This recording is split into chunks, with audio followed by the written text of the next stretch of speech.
Delta FM, Municipal 2020. parole de candidat.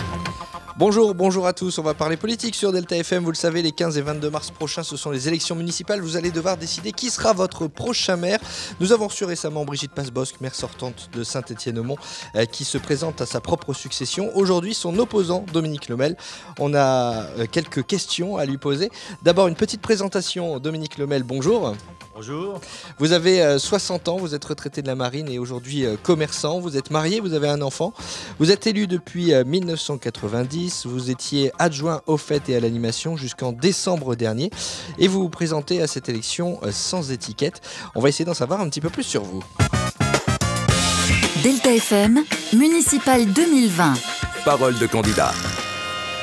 Alors Dominique Lemel, je le disais, vous vous présentez sans étiquette à cette élection. Mais vous êtes plutôt de gauche ou plutôt de droite ? Plutôt de gauche. Plutôt de Mon gauche. cœur est à gauche depuis 60 ans.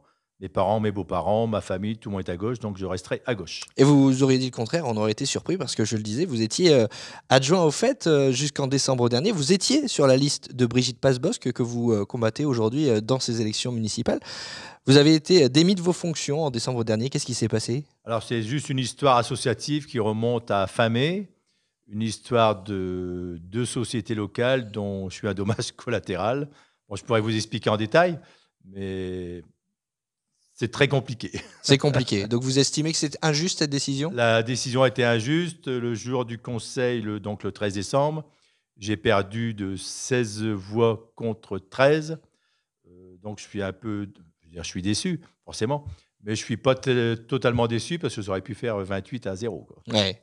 Et donc c'est de là que vient votre décision de vous présenter aux élections municipales ? Il y a une revanche à prendre ? Oui, il y a une revanche à prendre parce que je combats l'injustice. Je viens de le dire, un dommage collatéral. Je n'ai rien à voir dans l'histoire de l'association. Je ne peux pas partir la queue entre les jambes. D'abord, les gens n'auraient pas compris. Ça fait 30 ans que j'aime ma ville, 30 ans que je me bats pour eux dans le domaine des fêtes.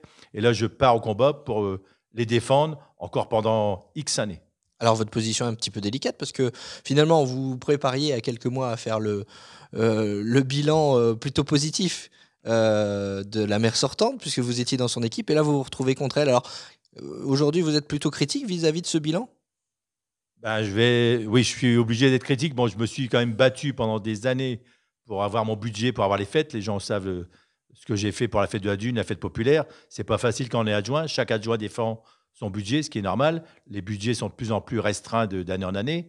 Donc moi, j'ai réussi à maintenir le cap. Et aujourd'hui, je me battrai pour mes habitants à tout niveau, quoi. Et vous parliez de budget. Vous estimez, on discutait tout à l'heure un petit peu, qu'il y a des économies à faire à Saint-Étienne-au-Mont ? Il y a une mauvaise gestion financière ?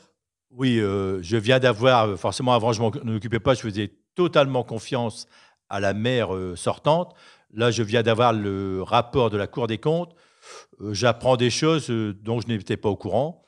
Des 150 000 euros de location véhicules et photocopieurs par an, ce qui nous fait pratiquement 1 million d'euros sur le mandat. Je trouve ça un peu excessif. Alors, on vous dira, c'est dans le budget fonctionnement.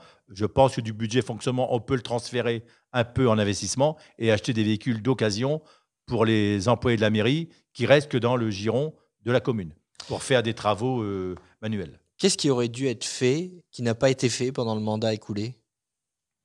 Déjà, la salle de la Cachenne, on aurait dû l'inaugurer il y a au moins, à mon avis, au moins 2 voire 3 ans. Parce que 6 ans pour monter un dossier, pour changer une toiture, repeindre l'extérieur et faire un béton ciré à l'intérieur, qui va nous coûter quand même 1 700 000 euros, ça me paraît un peu, je pense qu'on a pris le taureau à l'envers. On aurait dû déjà voir avec les architectes de France ce qu'on pouvait et ne pouvait pas faire. Là, on a donné un dossier à un architecte, certainement compétent, je ne le connais pas personnellement, ce monsieur, mais il aurait dû se renseigner, voir ce qu'on pouvait faire et pas faire. Automatiquement, on a donné des directives, le monsieur nous a apporté des maquettes, on a validé, refusé par les architectes de France. Il nous a envoyé une maquette, refusée. Donc, les subventions, conseil général, conseil régional, CAB, il y avait une date d'échéance. Il fallait refaire tous les ans le dossier. Donc, je pense qu'on a quand même perdu pas mal d'années, quoi. Bon, on va venir finalement assez naturellement à votre programme puisque je vous demandais ce qui devait être fait, ce qui n'a pas été fait. On va voir quelles sont vos idées, vous, pour la commune de Saint-Étienne-au-Mont. Moi,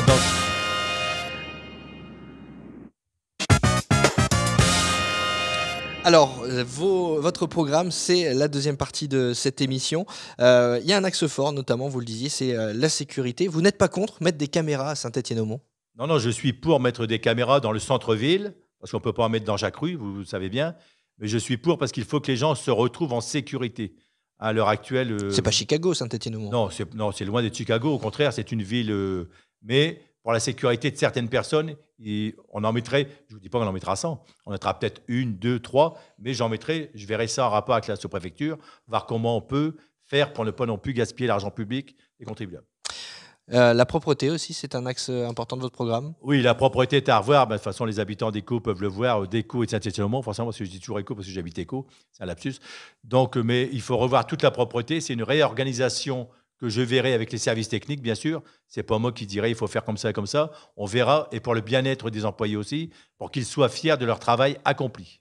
Vous parlez des habitants de Saint-Étienne-au-Mont. Il y a des jeunes, des moins jeunes. Vous pensez à eux aussi, aux personnes âgées, aux adolescents? Bien sûr, je pense à toute la population de 0 à 99 ans, on va dire. Je ne pense pas avoir un centenaire dans la commune. Si je me trompe, il faudra me disputer. Donc, je créerai un office du troisième âge parce que je veux que les gens se retrouvent le plus souvent possible. Je refuse de voir les gens seuls à Noël ou la nuit de Nouvel An. Je m'occuperai de ça personnellement, même si je dois passer la nuit avec eux. Je ne veux pas que les gens soient seuls. Pour les jeunes, je créerai une maison d'association et ce n'est pas du vent. J'ai les locaux, j'ai mon idée et la municipalité en place, c'est de quoi je parle. Alors, on dit souvent que quand on est candidat, on a beaucoup d'idées, mais qu'après, on fait face aussi à une réalité financière. Comment vous financez tout ça? Vous augmentez les impôts? Alors, je n'augmente pas les impôts. Je sais où j'aurai l'argent. D'abord, je ne vais déjà dans les locations. Je viens d'en parler, 150 000 € de location. Ce sera à moi de revoir tout ça, quoi. Bon, location de véhicule, c'est ça? Location véhicule. En plus, il y a plein de choses que je ne peux pas dévoiler aujourd'hui, que je dévoilerai bientôt, de la Cour des comptes, où je pourrais faire des recettes non sur les impôts. Il y a un problème majeur qu'on a évoqué aussi avec la maire sortante, Brigitte Passebosc, ce sont les inondations. Qu'est-ce que vous faites pour la lutte contre les inondations?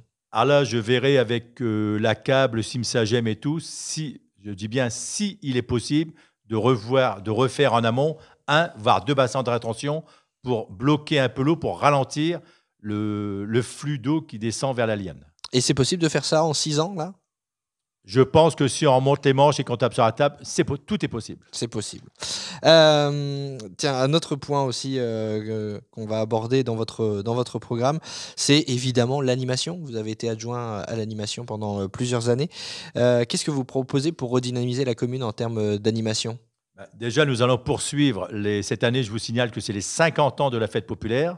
Les 25 ans de la fête de la Dune. Avec moi, ça va continuer. Je rajouterai même une journée spéciale pour les personnes âgées le dimanche midi à la fête de la Dune. Je veux recréer un marché hebdomadaire dans le centre-ville, des animations dans le centre-ville, la course cycliste d'Éco et la course cycliste de Saint-Étienne-au-Mont. Et pourquoi vous ne l'avez pas fait quand vous étiez adjoint aux fêtes et à l'animation? Parce que financièrement, on me disait qu'on n'avait pas les moyens. Puis, d'après Madame le maire, c'était toujours... Oh. Bon, pas plus de détails. Pas plus. Pas plus. Cette fête de la Dune, Madame Passebosc, ce que nous disait, par un souci de calendrier, pour ne pas perturber aussi la tenue du Festival de la Côte d'Opale qui se tient en même temps, cette année, en 2020, elle se tiendra au mois d'août. Bonne ou mauvaise idée? Très mauvaise idée, parce que quand j'ai appris que ça allait avoir lieu le 28 et 29 août, je ne sais pas si les gens savent, mais la rentrée des classes, c'est 2 jours après. Donc, je ne sais pas comment, matériellement, ils vont pouvoir nettoyer la salle pour que les enfants de l'école d'Éco puissent aller faire du sport cette semaine-là, quoi. Merci Dominique Lomel d'avoir détaillé quelques points de votre programme. On va tout de suite passer à la dernière partie de cette émission. On va essayer d'en savoir un petit peu plus sur vous avec des questions-réponses du tac au tac. Quelle est votre principale qualité? Je n'ai que des défauts. Votre principal défaut? Non, je travaille énormément. Je ne sais pas m'arrêter. La preuve, j'ai 60 ans passés. J'ai repris un commerce il y a 2 ans et demi. Je ne sais pas dire non. Et je ne sais pas dire non au travail. Je ne sais pas. Quel est votre principal défaut? Alors là, ça, il faudrait voir ça avec ma femme. J'en ai plein de défauts. 3 mots pour définir votre personnalité. Je suis un homme peut-être trop gentil, trop à l'écoute des gens. J'aime les gens déjà. Si je pars, c'est pour les gens de ma commune et puis même les gens de la communauté d'agglomération, parce que si je suis élu, je ferai partie de la CAB. Donc je veux que tout le monde soit bien dans sa peau, qu'il soit heureux sur Terre, quoi. 3 mots pour définir Saint-Étienne-au-Mont. Alors Saint-Étienne-au-Mont, c'est ma ville de cœur, forcément ma ville depuis 35 ans. C'est pour ça que je pars, parce que Ça fait plus que 3 mots là, hein. plus que 3 mots. C'est une ville où il fait très très bon vivre, Saint-Étienne-au-Mont. Un modèle dans la vie? Un modèle dans la vie, oui, mon fils. Vous êtes plutôt voiture ou vélo? Voiture, Vous êtes plutôt cirque avec ou sans animaux? sans animaux. Si vous gagnez à l'euro-million, que feriez-vous avec la somme? Ben, je ferai des heureux. Si vous partiez sur une île déserte, qu'emmèneriez-vous? Ma femme, Et dans cette élection, vous êtes plutôt favori ou outsider? je dirais 1 sur 2. 1 sur 2? Ça veut dire quoi ça, favori ou 50-50. 50-50? Voilà. Allez, merci Dominique Lemel de nous avoir accordé cette interview. Les candidats de Saint-Étienne-au-Mont sont évidemment disponibles en replay sur nos différentes plateformes. Bonne journée à tous.